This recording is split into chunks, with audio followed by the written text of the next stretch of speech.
When we look back at early Christianity, one of the pillars of its memory is its martyrdom. Believers who chose suffering and even death rather than renounce their faiths. These stories echo through centuries. They created identity, they defined theology, and they inspired believers. But there's two sides to this story. There's the literal stories that have been written down over centuries about these martyrs, about the heroic deaths that they faced, but also some more speculative. When we look back at early Christianity, one of the pillars of its memory is the martyrdom that surrounded it. Believers who chose suffering and even death rather than renounce their faith. These stories echo through centuries. They created identity, they defined theology, and they inspired believers even to this day. However, some scholars say that many of these stories don't exist in their original form. They are not straightforward historical records. Instead, they've been elaborated on, fantasized, and had overdone. Scholarship shows that they were written later, edited and shaped, not to erase the truth, but to interpret it. Scholars like Candida Moss, who wrote The Myth of Persecutions, argue that the early church constructed much of the martyr tradition in ways that served its identity and theology. Other authors, such as Charles Freeman, show that the social and political contexts in which Christians sometimes were persecuted, but often lived in uneasy tolerance as opposed to full-on persecution. And then in Butler's In the Lives of the Saints, preserved traditions of martyrs with devotional reference. I've been reading a condensed version, as the actual book, I believe, is in multiple volumes. This is by Paul Burns, his concise edition. And it records the stories of many saints throughout the Christian tradition. But one thing that I mentioned in my first video is that it's not the important thing, at least to me, or in my interpretation, isn't whether these stories actually happened. But instead, it's what people do with these stories. How do they feel about these stories? And what's the relevance of them today? How do they get implemented in society or in worship? Or when people try to defend themselves or attack others? What is the value of that story today? So today, we'll examine several of these martyr stories, such as Polycarp, Perpetua and Felicitas, and a few others. Give some context and see how their memories were shaped and how that shaped Christianity itself in its early years. But first, some historical and scholarly context for this video. To understand martyrdom, especially in the Christian tradition, we need to understand the Roman world. Christianity emerged in an empire that was religiously pluralistic. Besides the traditional Roman pantheon, the Greek pantheon, there were many other gods and goddesses worshipped throughout the empire, from those of ancient Egypt and North Africa, and even some deities from ancient Persia that made their ways to Rome. Imperial loyalty often meant participating in state cults. Sacrifices, honoring the emperor, public religious rituals. But the Christians' refusals to do some of those acts was seen not simply as religious dissent, but sometimes as political disloyalty as well. And a common theme that we'll see throughout many of these murder stories in the following episodes is when politics and religion cross each other, and the discomfort that authority has when dealing with them. So one of the scholarly contexts, as I mentioned earlier, was Candida Moss in her book, The Myth of Persecution. So she argues that while there were real persecutions in early Christian history, especially under the emperors like Gaius and Diocletian, these were exceptional rather than continuous. She argues that many martyrdom accounts were written decades, even a century after the events, and were shaped by theological, liturgical, and communal needs more than forensic accuracy. She mentions accounts of court cases from, I guess, Roman Egypt that were discovered, filled with court documents, were very similar to stories of early Christian martyrs. The other book that I use for this video, Charles Freeman, in his book A New History of Early Christianity, he likewise reminds us that Christianity in its first centuries was not a single strong organization.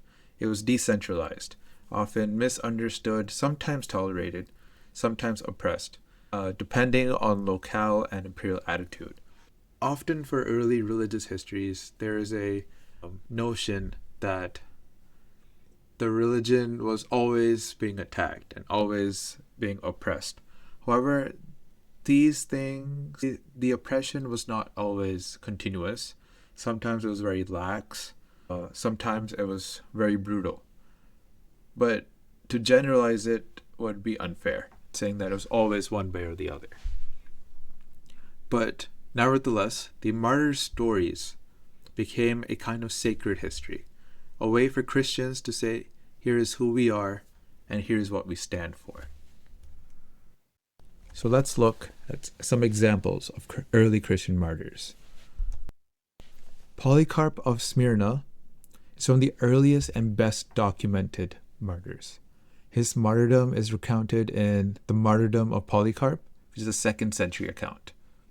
Polycarp was an aged bishop, arrested presumably around 155 to 160 AD. And the Roman proconsul urged him to swear by the emperor and curse Christ. Polycarp famously responded, 86 years I have served him, and he has done me no wrong. How can I blaspheme my king who saved me? He was sentenced to be burnt at the stake. The account describes that the fire formed a kind of arch or sail around his body, not consuming him immediately.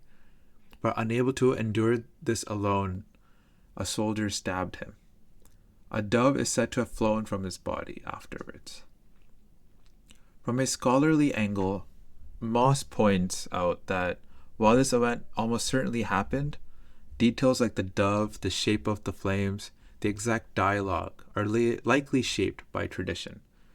She argues that the text uses literary features that mirror Christian ideas of Christ's passion, thus turning Polycarp's death into more than a biography. It became symbolic drama.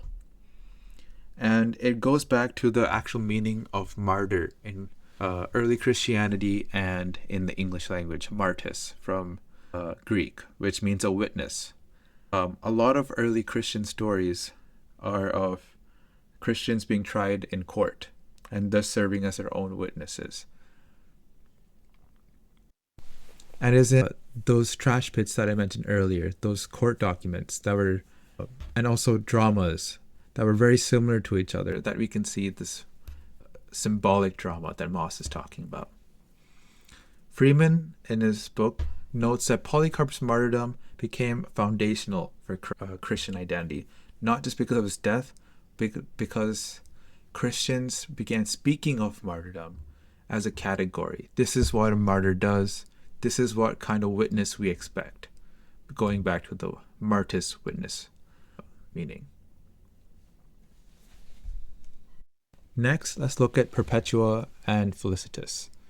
Perpetua and Felicitas are among the most vivid martyr stories. Their story comes from North Africa around 203 AD, under the reign of Severus. Perpetua was a young noblewoman, recently married, and Felicitas her slave. They were arrested for refusing to sacrifice to the Roman gods. Perpetua kept a prison diary, which is part of the Passion of Saints Perpetua and Felicitas, in which she recounts her visions. One of these visions is of a ladder to heaven guarded by a dragon. She steps on the dragon's head. Another is of her infant brother who had died young, somehow restored in vision. She had also recorded her father pleading. Her vision of struggle with the wild Egyptian figure is interpreted as a confronting spiritual evil. But when Felicitas gives birth in prison, they are not spared. On the day of execution, they are brought to the arena. According to tradition, Perpetua, though grievously wounded, helps direct the hand of the gladiator to kill her. But because the swordsman's stroke would otherwise miss, Perpetua, though grievously wounded, helps direct the hand of the gladiator to kill her, because otherwise the swordsman's stroke would have missed.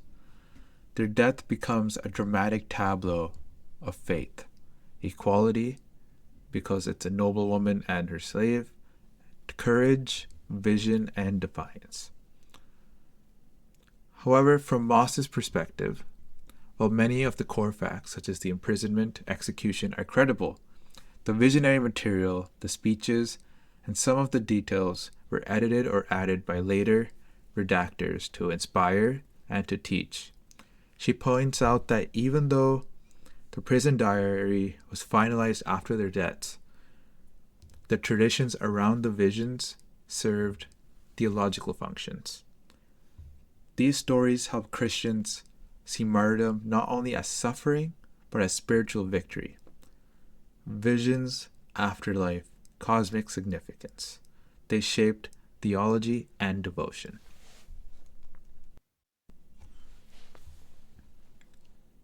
Ignatius of Antioch is not a martyr story recorded in the same acts of martyrdom genre, but his life ends in martyrdom, and his letters just before his death are powerful.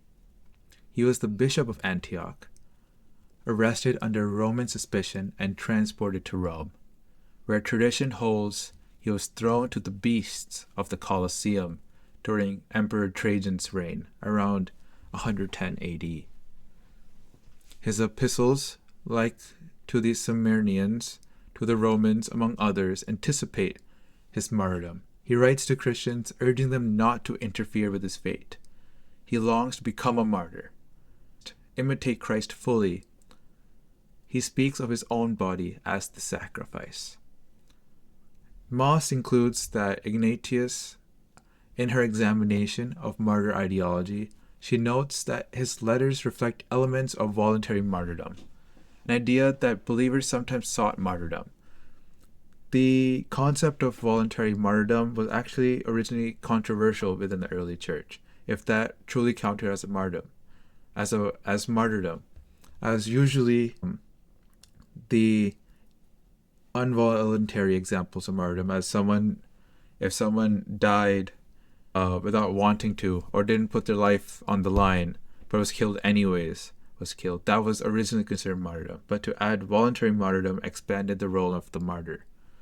She suggests that by seeking martyrdom, it could complicate the boundary between coercion and desire, and that later communities may amplify that desire in their retelling.